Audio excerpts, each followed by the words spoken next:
Good day, everyone. I'm Ethan, moderator for this webinar. Welcome everyone for today's webinar. Section 508 of ADA, what colleges need to know. I would now like to introduce our presenter for today, Ken Seaver. Ken Seaver has 23 years of experience in the field of student assessment, trial learning, and academic success. He is presently the Director of Academic Operations at the University of Texas at Dallas for the General School of Management. I would now like to hand over the floor to the speaker. Over to you, Ken. Thank you very much, Ethan, and thank you for everyone that's here today. I know you have your choice of webinars and your schedules are busy, so I appreciate you joining us today during the noon hour, or at least the noon hour if you're in Central Time. What draws my attention to Section 508 and how that applies to colleges is something that's not always thought about, but when I mention this to you, hopefully, if it hasn't already happened, bells and whistles will go off in your head. And that has to do with access to everything that we have in our educational toolboxes. Everything that we do touches these individuals, and how we create and deliver that educational product is more important now than ever before. So it's important to understand what it is that we need to know and what it is that we can do to make sure that access to that educational product remains unhindered. Today, I want to look at specifically 4 areas that I think are very, very important as to how we do business. The first of which is simply, how does the ADA, the American with Disabilities Act, and 508 relate to your institution?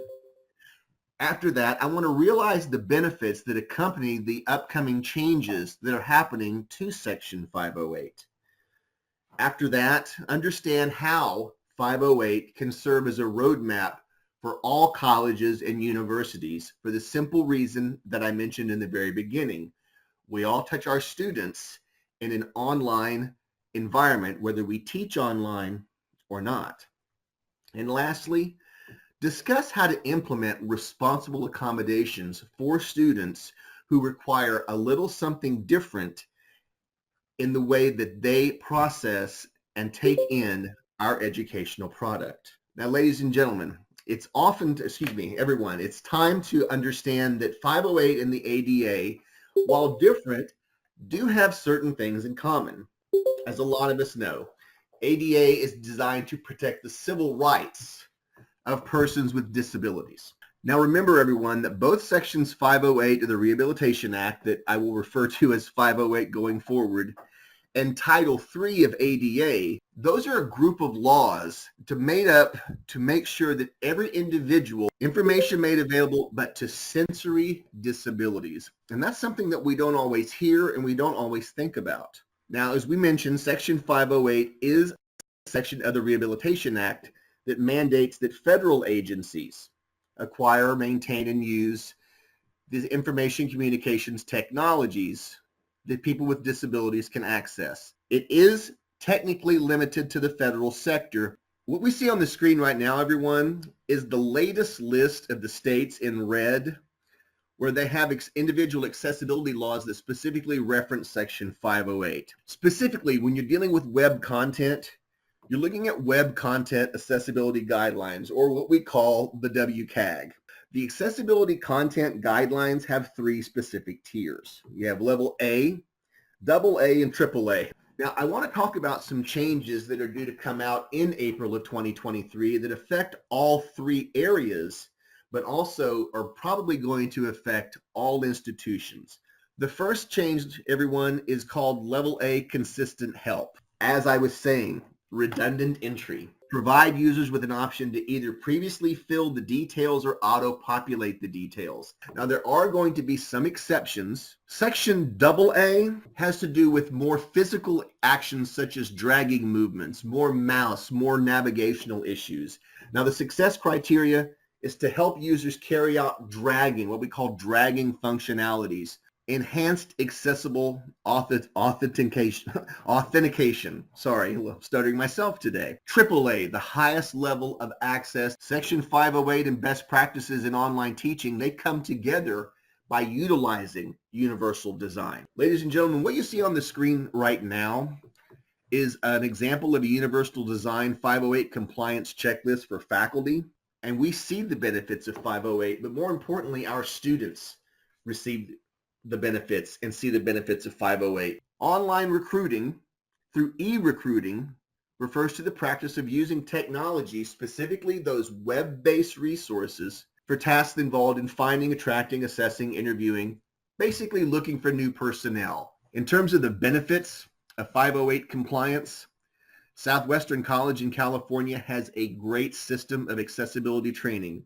Responsible accommodations. Section 42 of the USC says to ensure that their programs and activities are fully accessible to students with disabilities, colleges are going to make reasonable modifications, not absolute and certainly not perfect. Colleges and universities, as we know, are required to make these accommodations in practice, procedure, and policy, publicize and provide a mechanism by which students, faculty, and members of the public can report access barriers about ADA compliance for online course design related to 508 at the state level through the Whole Assistive Technology Act.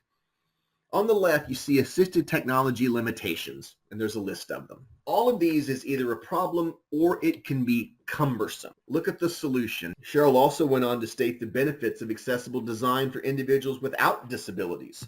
I want to go ahead and just summarize what I hope we've gotten out of today, and a lot of it has to do with what you as individuals can do, what you are doing, and providing a checklist going forward. The benefits that accompany changes to 508. Some of it being recruitment, some of it being better communication. That all serves as a roadmap for higher ed.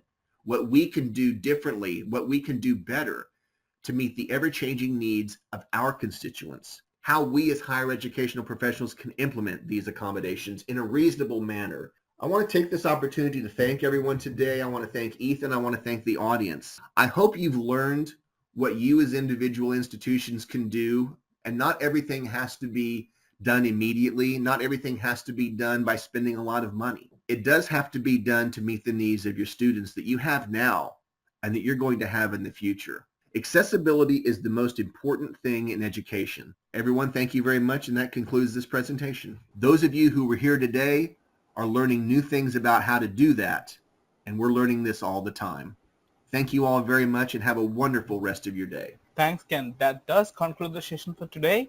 And thank you everyone who participating. You may all disconnect now. You all have a great day ahead. Take care. Bye-bye.